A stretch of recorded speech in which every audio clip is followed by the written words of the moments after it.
Pulau Sebatik merupakan salah satu wilayah terunik di Nusantara. Secara geografis, pulau ini terletak di bagian utara Pulau Kalimantan, tepat di garis perbatasan antara Negara Kesatuan Republik Indonesia dan Malaysia Timur, Sabah. Dengan luas keseluruhan sekitar 452 km persegi, Pulau Sebatik terbagi menjadi dua wilayah administratif yang berbeda.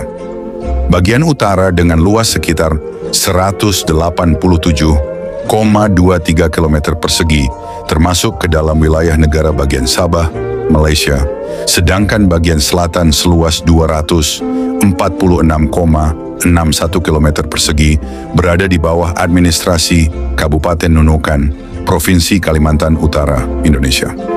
Keunikan Pulau Sebatik terletak pada fakta bahwa satu pulau ini dimiliki oleh dua negara sekaligus, sehingga kehidupan masyarakat di dalamnya sangat menarik karena ada perbedaan budaya, mata uang, hingga sistem pemerintahan, namun tetap terjalin hubungan sosial yang erat antar warganya. Fenomena pembagian satu pulau oleh dua negara menjadikan Sebatik sebagai ruang sosial yang kompleks, di mana batas politik dan batas budaya tidak selalu berjalan beriringan. Di satu sisi, patok-patok perbatasan dan garis koordinat menentukan kedaulatan negara. Di sisi lain, jaringan sosial, ekonomi, dan kekerabatan masyarakat di kedua sisi terus berinteraksi tanpa henti. Kehidupan masyarakat Sebatik dengan segala dinamika lintas batasnya merupakan refleksi dari sejarah panjang kolonialisme, diplomasi, dan perantauan maritim di kawasan ini. Untuk memahami Sebatik masa kini, maka perlu menelusuri akar sejarah pembentukannya sejak masa kerajaan maritim, perjanjian kolonial abad ke-19, hingga proses pembentukan batas negara modern. Sebelum abad ke-19, kawasan Kalimantan Utara dan perairan sekitarnya berada dalam lingkup kekuasaan Kesultanan Sulu dan Kesultanan Bulungan. Aktivitas ekonomi masyarakat pada masa itu berpusat pada pelayaran, perdagangan, serta hubungan patronas antara penguasa lokal dan pedagang dari Sulawesi Selatan, Ternate, maupun Mindanao. Pulau Sebatik, karena letaknya yang strategis di tepi Laut Sulawesi, menjadi wilayah transit bagi aktivitas perdagangan dan perikanan. Tidak ada garis batas yang tegas pada masa itu. Yang ada hanyalah alur pelayaran dan pengaruh budaya yang cair antar komunitas pesisir. Masyarakat dari etnis Bugis, Bajau, dan Tidung telah lama berinteraksi di wilayah ini, menciptakan jaringan sosial dan ekonomi lintas kepulauan yang kuat. Pada akhir abad ke-19, situasi politik di Asia Tenggara diwarnai oleh persaingan dua kekuatan kolonial besar, Britania Raya dan Kerajaan Belanda. Kedua kekuatan ini berupaya menegaskan wilayah pengaruhnya di Kepulauan Nusantara dan Semenanjung Malaya. Borneo atau Kalimantan menjadi wilayah penting karena letaknya yang strategis di antara Laut Cina Selatan dan Laut Sulawesi, dua jalur pelayaran internasional utama. Sejak pertengahan abad ke-19, Inggris telah memperluas kekuasaan di bagian utara Borneo melalui British North Borneo Company, BNBC, sementara Belanda memperkuat posisinya di selatan melalui pemerintahan Hindia Belanda. Namun, batas kekuasaan di lapangan seringkali tumpang tindih. Kesultanan lokal seperti Sulu, Bulungan, dan Brunei masih memiliki klaim dan hubungan patronas di berbagai wilayah pesisir. Ketiadaan batas yang jelas menimbulkan potensi konflik antar dua kekuatan kolonial tersebut. Untuk menghindari benturan langsung, Inggris dan Belanda kemudian memutuskan untuk membuat perjanjian resmi yang mengatur batas kekuasaan mereka di Pulau Kalimantan. Perundingan antara Inggris dan Belanda berlangsung di London dan menghasilkan sebuah konvensi bersejarah yang dikenal sebagai The Convention between Great Britain and the Netherlands. Defining Boundaries in Borneo ditandatangani pada 20 Juni 1891. Isi utama traktat ini menegaskan batas wilayah antara dua kekuatan kolonial di Pulau Kalimantan. Adapun ketentuannya antara lain: 1. Garis batas ditetapkan mengikuti Sungai Simengaris di bagian timur, lalu berlanjut hingga 117 derajat 30 menit bujur timur yang membelah Pulau Sebatik menjadi dua bagian. 2. Bagian utara dari garis tersebut menjadi wilayah di bawah kekuasaan Inggris, sedangkan bagian selatan berada di bawah kekuasaan Belanda. 3. Garis tersebut kemudian diperpanjang ke arah laut untuk menentukan batas perairan dan hak pengawasan di kawasan sekitarnya. Traktat ini menandai babak baru dalam sejarah geopolitik Borneo. Untuk pertama kalinya, batas administratif antar kekuasaan kolonial ditentukan secara geometris dan kartografis, bukan berdasarkan pengaruh budaya atau politik lokal. Namun, penandatanganan traktat ini tidak melibatkan pihak-pihak lokal seperti Kesultanan Sulu, Bulungan, atau masyarakat pribumi sebatik. Akibatnya, pembagian ini bersifat sepihak dan kolonial, mengabaikan realitas sosial dan etnografis yang telah terbentuk sebelumnya. Pasca penandatanganan traktat, pelaksanaan batas di lapangan dilakukan melalui ekspedisi gabungan antara insinyur Inggris dan Belanda. Proses ini berlangsung beberapa kali, antara tahun 1910 hingga 1913, dengan tujuan utama menandai batas secara fisik menggunakan patok batu dan penanda bujur geografis. Salah satu hasil penting dari ekspedisi tersebut adalah pemasangan patok batas di Pulau Sebatik yang kemudian dikenal sebagai patok 1 hingga patok 4. Penanda ini menjadi simbol fisik pembagian wilayah antara dua kekuasaan kolonial. Namun pelaksanaan di lapangan menghadapi berbagai kendala. Medan geografis yang sulit berupa hutan lebat, rawa, dan daerah pesisir yang belum terpetakan secara akurat. Ketidaktahuan masyarakat lokal terhadap arti batas tersebut karena secara sosial mereka masih hidup sebagai satu komunitas pesisir. Perbedaan teknis antara sistem survei Inggris dan Belanda yang menyebabkan ketidaksesuaian koordinat di beberapa titik. Meskipun demikian, kedua pihak menganggap perjanjian ini sah dan berlaku secara internasional. Garis 117 derajat 30 menit BT kemudian diakui dalam berbagai peta resmi kolonial dan menjadi fondasi hukum batas negara modern antara Indonesia dan Malaysia. Penegasan batas kolonial membawa konsekuensi besar terhadap masyarakat sebatik. Pembagian wilayah tersebut membelah jaringan sosial yang sebelumnya terhubung secara organik. Sejumlah keluarga tiba-tiba mendapati dirinya tinggal di dua yurisdiksi berbeda. Satu di bawah hukum kolonial Inggris dan satu di bawah pemerintahan Hindia Belanda. Meski secara administratif terpisah, masyarakat lokal menanggapi batas itu dengan cara yang fleksibel. Aktivitas perdagangan, perkawinan, dan gotong royong tetap dilakukan melintasi garis batas tanpa hambatan berarti. Fenomena ini dikenal dalam kajian antropologi perbatasan sebagai Transnational Kinship Networks, jejaring sosial lintas negara yang terbentuk karena kedekatan etnis dan sejarah. Selain itu, masyarakat Bugis yang telah lama bermigrasi ke wilayah ini memainkan peran penting dalam menjaga kesinambungan ekonomi lokal. Mereka menjadi penghubung antara sistem perdagangan kolonial dengan kebutuhan masyarakat pesisir, menciptakan dinamika ekonomi yang hidup di tengah realitas politik yang terbelah.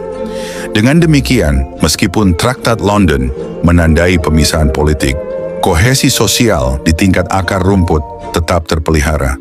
Sebuah bukti bahwa batas negara tidak selalu identik dengan batas budaya. Secara akademik, Traktat London 1891 dapat dikategorikan sebagai batas kolonial konvensional, yaitu batas yang ditentukan melalui negosiasi antar kekuatan kolonial tanpa mempertimbangkan kondisi etnografis lokal. Konsep ini sejalan dengan teori-teori geopolitik klasik seperti yang dikemukakan oleh Russell 1897 dan Mackinder 1904, di mana pembagian ruang menjadi bagian dari strategi kontrol dan ekspansi. Dalam konteks Borneo, perjanjian ini berfungsi ganda. 1. Sebagai alat kontrol administratif untuk mengatur wilayah kekuasaan kolonial. 2. Sebagai instrumen geopolitik untuk mencegah konflik antara Inggris dan Belanda.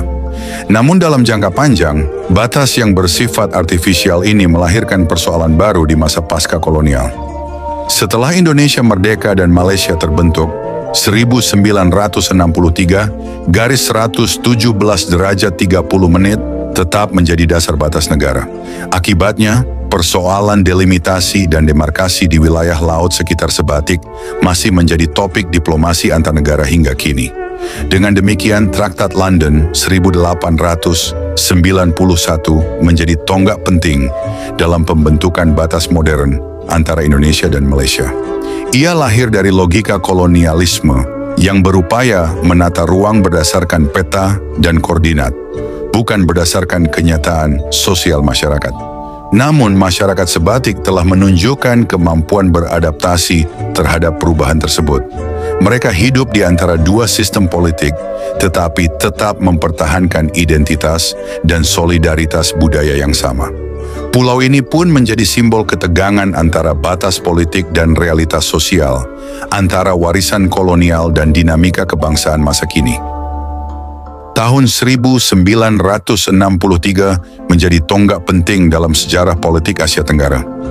Pada tahun itu, Federasi Malaysia resmi dibentuk melalui penggabungan Malaya, Sabah, dahulu British North Borneo, Sarawak, dan Singapura. Bagi Pulau Sebatik, peristiwa ini bukan sekadar perubahan administratif, melainkan pergeseran besar dalam struktur geopolitik dan sosial. Sebelum 1963, kedua sisi sebatik masih memiliki keterhubungan alami yang kuat, baik melalui perdagangan, perkawinan, maupun aktivitas keagamaan. Namun setelah Malaysia berdiri dan Indonesia menyatakan keberatan terhadap pembentukan federasi tersebut, situasi di perbatasan berubah drastis. Ketegangan antara Jakarta dan Kuala Lumpur memuncak dalam peristiwa yang dikenal sebagai Konfrontasi Indonesia-Malaysia 1963 sampai 1966. Pulau Sebatik yang terbelah oleh garis 117 derajat 30 menit. Bujur Timur menjadi salah satu front paling sensitif dalam konflik tersebut. Dalam konteks politik luar negeri Indonesia di bawah kepemimpinan Presiden Soekarno, pembentukan Federasi Malaysia dianggap sebagai bentuk neokolonialisme Inggris di Asia Tenggara. Slogan Ganyang Malaysia menggema di seluruh Nusantara dan wilayah perbatasan seperti Sebatik menjadi saksi langsung bagaimana politik global berdampak pada kehidupan masyarakat lokal. Pada masa ini, Pulau Sebatik mengalami militerisasi intensif. Pasukan dari Tentara Nasional Indonesia, TNI, ditempatkan di sisi selatan, sementara di utara pasukan Inggris dan Gurkha berjaga atas nama Federasi Malaysia. Masyarakat lokal, terutama komunitas Bugis dan Tidung, berada di tengah-tengah ketegangan dua kekuatan bersenjata. Meski suasana politik panas, banyak warga Sebatik berusaha menjaga keseimbangan kehidupan sehari-hari. Aktivitas ekonomi menurun, namun solidaritas sosial tetap hidup. Dalam banyak kesaksian lisan, warga masih mengenang masa itu dengan istilah masa dua dunia, ketika satu keluarga bisa memiliki anggota yang tinggal di dua negara yang saling berhadap-hadapan. Konfrontasi berakhir pada tahun 1966 melalui perjanjian damai di Bangkok. Namun dampaknya terhadap Sebatik meninggalkan jejak panjang, mulai dari trauma politik, perubahan struktur ekonomi, hingga munculnya kesadaran baru akan pentingnya identitas kebangsaan. Setelah konfrontasi berakhir, pemerintahan Orde Baru di bawah Soeharto berupaya memulihkan stabilitas nasional. Sebatik kembali menjadi wilayah yang relatif tenang, tetapi perubahan sosial dan ekonomi tidak terjadi secepat di wilayah lain. Pemerintah Indonesia memperkenalkan program pembangunan pedesaan dan transmigrasi terbatas, namun Sebatik tetap terisolasi karena keterbatasan infrastruktur. Sementara itu, di sisi Malaysia, wilayah Tawau dan Sebatik Utara berkembang pesat berkat investasi kolonial Inggris yang diwariskan kepada Federasi Malaysia. Kesenjangan pembangunan mulai terasa nyata. Sisi utara Malaysia mendapatkan akses jalan, sekolah, dan fasilitas kesehatan lebih cepat. Sisi selatan, Indonesia, tertinggal secara ekonomi dan administratif. Namun masyarakat Sebatik tetap bertahan melalui ekonomi informal lintas batas, terutama perdagangan hasil laut dan kebutuhan pokok. Aktivitas ini dilakukan dengan rasa saling percaya dan prinsip sama-sama hidup di tanah yang sama. Meskipun garis batas sudah diakui secara internasional, dalam praktik sehari-hari batas di Sebatik bersifat cair dan fleksibel. Tidak ada pagar pembatas atau tembok pemisah, yang ada hanyalah tanda patok dan kesadaran sosial tentang mana sisi Indonesia, mana sisi Malaysia. Masyarakat Bugis dan Tidung tetap melintasi batas untuk berdagang, berobat, bahkan menghadiri acara keagamaan. Anak-anak sering bermain tanpa menyadari bahwa mereka berpindah dari satu negara ke negara lain. Dalam banyak kasus, satu keluarga memiliki anggota dengan kewarganegaraan berbeda, tergantung di mana mereka lahir atau tinggal. Fenomena ini menjadikan Sebatik sebagai laboratorium sosial perbatasan, di mana batas politik tidak menghapus ikatan sosial. Para antropolog menyebutnya sebagai borderland society, masyarakat yang hidup di antara dua dunia, mengelola identitasnya secara ganda, tetapi tetap menjaga keseimbangan dalam kehidupan sehari-hari. Tahun-tahun pasca 1970-an menjadi masa penting dalam pembentukan nasionalisme lokal di Sebatik. Masyarakat Indonesia di sisi selatan mulai menegaskan identitas kebangsaannya melalui simbol-simbol negara. Pengibaran bendera merah putih, pembentukan sekolah negeri, dan pembangunan pos TNI. Namun nasionalisme ini tidak tumbuh dari doktrin negara semata, melainkan dari kesadaran emosional akan batas. Masyarakat Sebatik belajar mencintai tanah airnya dengan cara sederhana, menjaga patok batas, membangun madrasah, dan mengajarkan anak-anak tentang sejarah perjuangan bangsa. Di tengah keterbatasan ekonomi, rasa bangga sebagai bagian dari Republik Indonesia tetap kuat. Namun, mereka juga mengembangkan sikap pragmatis dan terbuka terhadap tetangga di seberang batas. Bersaudara di atas garis, bernegara di bawah hukum. Ungkapan lokal ini mencerminkan kebijaksanaan sosial warga Sebatik dalam menghadapi realitas perbatasan. Pada akhir dekade 1970-an, pemerintah Indonesia mulai melihat Sebatik sebagai wilayah strategis pertahanan dan identitas nasional. Pos-pos militer diperkuat, bendera merah putih dikibarkan di puncak bukit perbatasan, dan semboyan NKRI harga mati mulai diperkenalkan dalam konteks perbatasan. Bagi masyarakat Sebatik, simbol-simbol ini bukan sekadar representasi negara, tetapi juga penegasan eksistensi diri. Mereka menyadari bahwa hidup di perbatasan berarti hidup dalam dua arah pandang. Satu ke arah negeri sendiri, satu ke arah tetangga yang begitu dekat. Kedua sisi pulau Nain Utara dan Selatan terus berinteraksi dalam ritme kehidupan yang paradoks. Di satu sisi ada garis batas yang tegas, di sisi lain ada persaudaraan yang cair. Realitas ini menjadikan Sebatik bukan hanya perbatasan geografis, melainkan cermin ketahanan sosial bangsa di tengah perbedaan.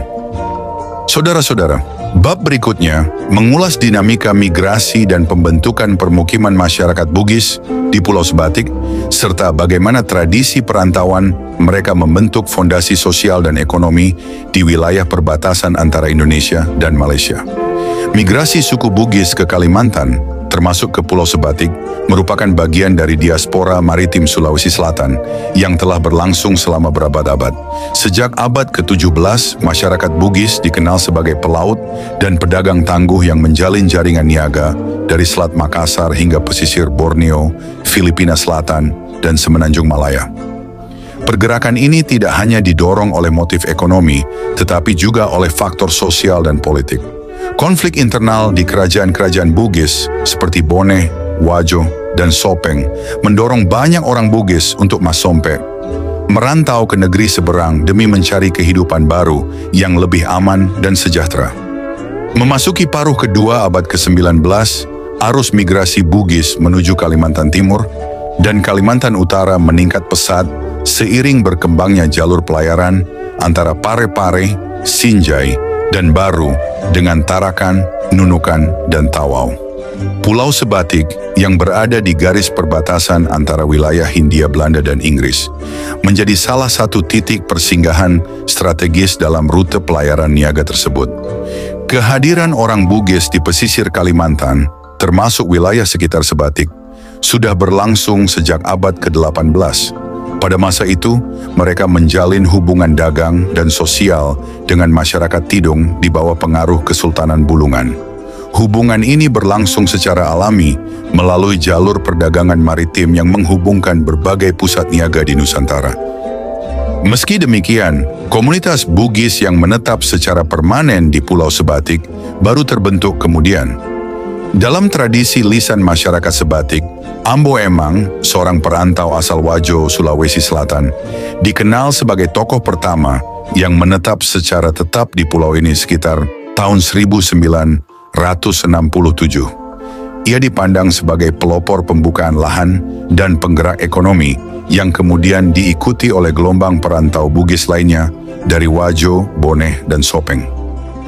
Proses pembentukan komunitas Bugis di Sebatik berlangsung secara bertahap.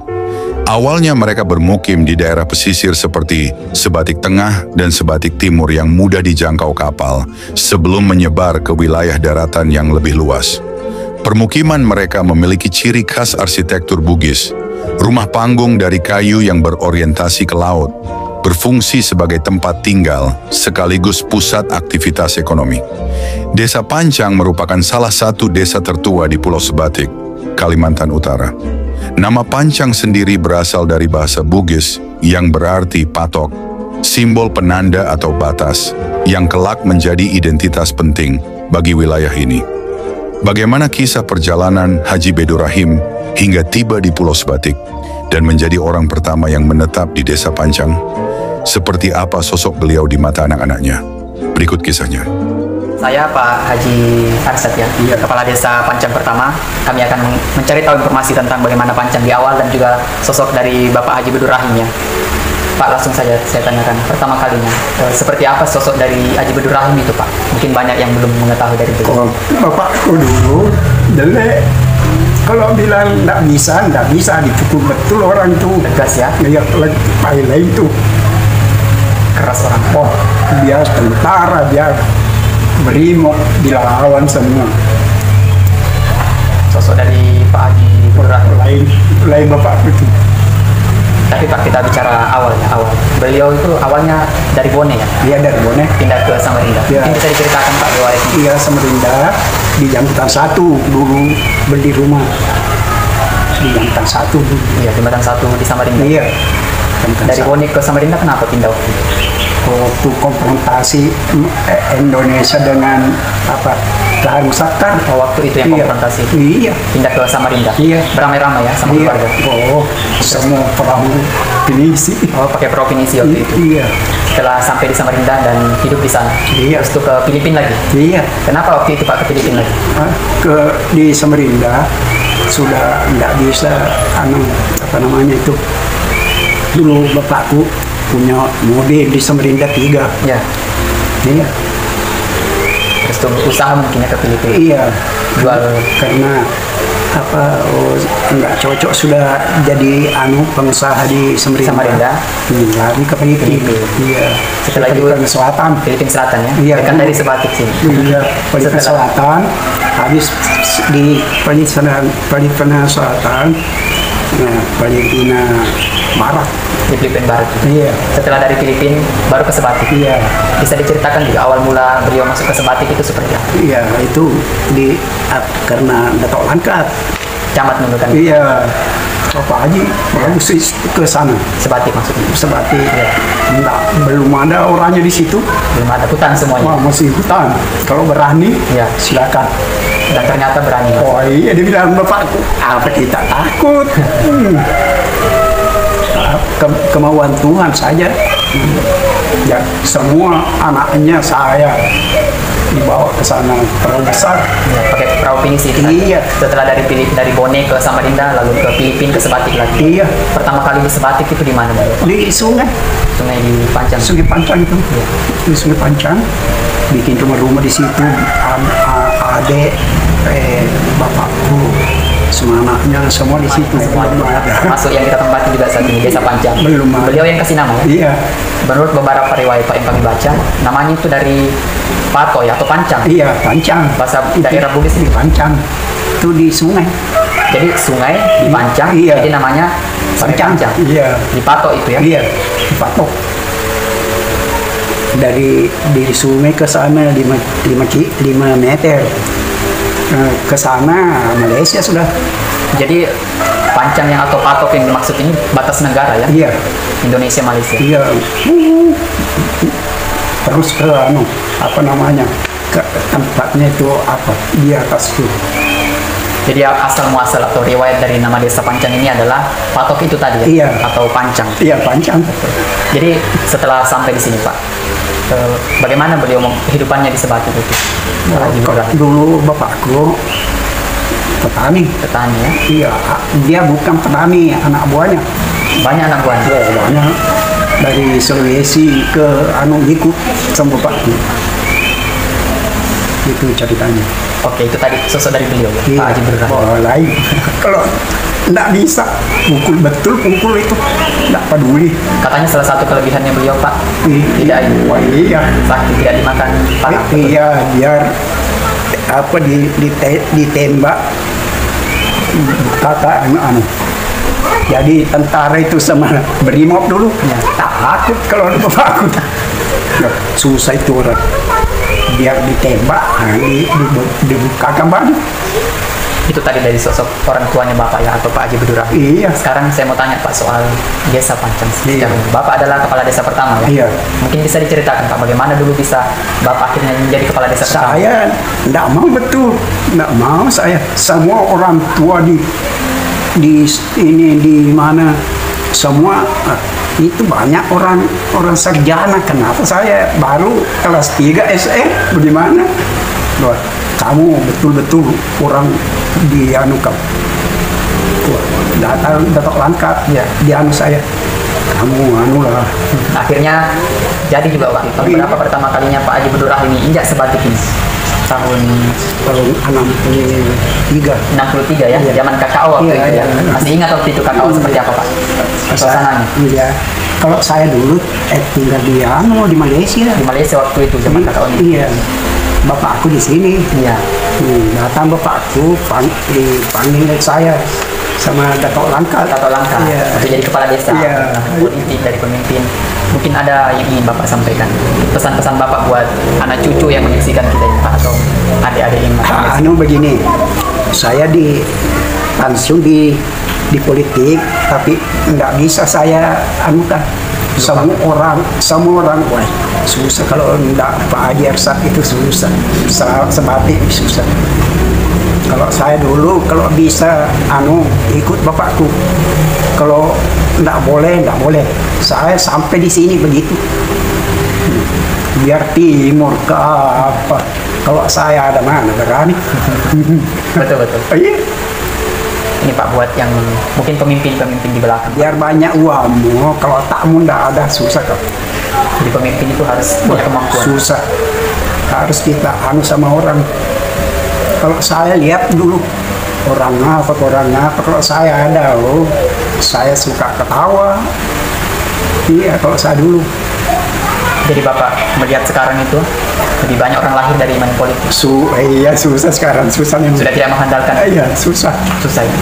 Itu udah bilang Tuhan, dunia aja ketemu. Sekarang dunia saja. Wah, dia susah sekarang. Susah memang sekarang. Semua uang. Tidak peduli, ini kah, itu kah. Terima kasih banyak Pak ya atas waktunya sudah disediakan kepada kami Pak Haji Ersat. Mudah-mudahan sehat selalu. Iya. Senang sekali kami Pak bisa diberikan informasi dan merasa beruntung dan langsung mendengarkan informasinya dari Bapak. Iya. Mudah-mudahan Bapak bisa sehat terus ya Pak ya. Iya. Komunitas Bugis di Sebatik dikenal disiplin, religius, dan ulet dalam berdagang. Meskipun telah menetap di wilayah baru, mereka tetap menjaga hubungan emosional dan kekerabatan dengan tanah asal di Sulawesi Selatan. Kehidupan sosial masyarakat Bugis di Sebatik tetap berakar pada nilai-nilai Siri dan Pese atau Sibali Peri, dua konsep etika utama dalam budaya Bugis. Siri bermakna kehormatan dan harga diri yang harus dijaga dengan sungguh-sungguh. Pese atau Sibali Peri berarti empati dan solidaritas terhadap sesama. Nilai-nilai ini tercermin dalam perilaku sehari-hari, kejujuran dalam berdagang, etos kerja tinggi, dan semangat gotong royong. Dalam konteks Sebatik, Nilai-nilai tersebut menjadi kekuatan sosial yang memudahkan masyarakat Bugis beradaptasi dengan lingkungan baru dan bersinergi dengan kelompok etnis lain seperti Tidung, Bajau, dan Jawa. Selain itu, struktur kepemimpinan informal berbasis tokoh adat dan agama turut menjaga harmoni sosial.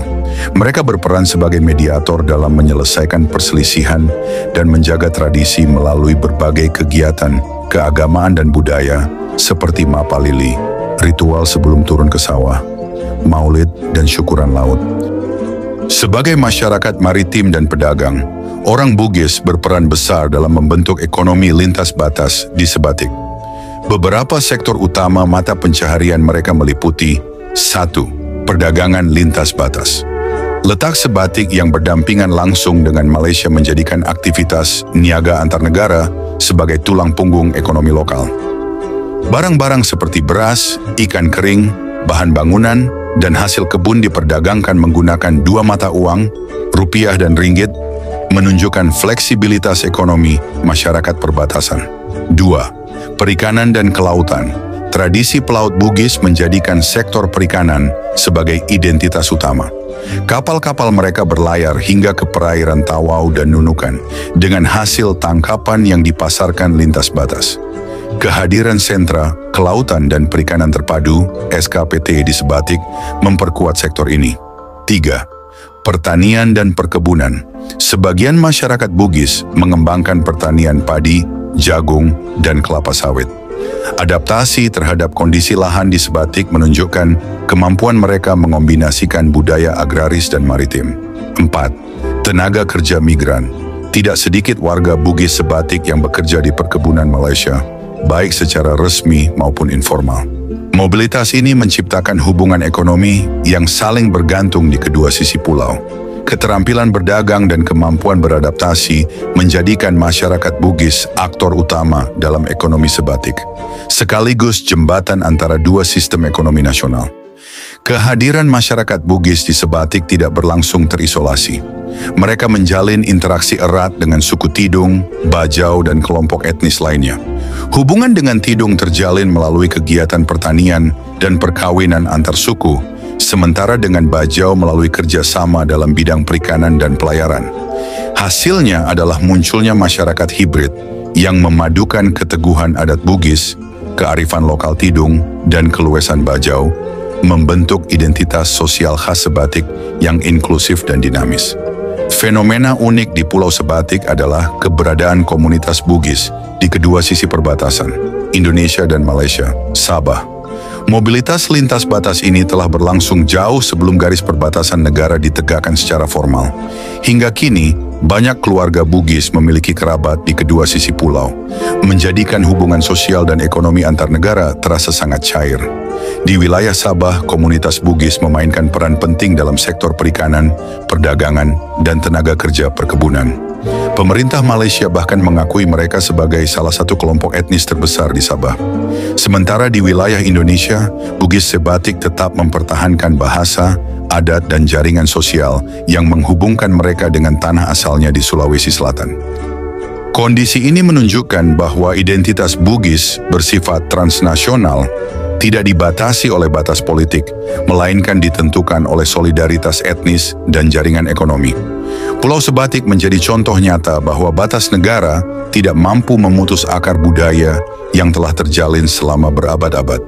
Dengan demikian, saudara, kedatangan dan permukiman suku Bugis di Pulau Sebatik merupakan bagian integral dari sejarah besar diaspora Bugis di Asia Tenggara. Dengan nilai-nilai maritim, etos kerja keras, dan kemampuan adaptasi yang tinggi, mereka telah membentuk tatanan sosial dan ekonomi khas di wilayah perbatasan. Melalui aktivitas perdagangan, perikanan, dan interaksi lintas etnis, masyarakat Bugis bukan hanya menjadi pendatang, tetapi juga arsitek sosial yang berperan dalam membangun Sebatik sebagai wilayah yang dinamis, terbuka, dan multikultural. Terima kasih atas perhatian Anda. Wassalamualaikum warahmatullahi wabarakatuh.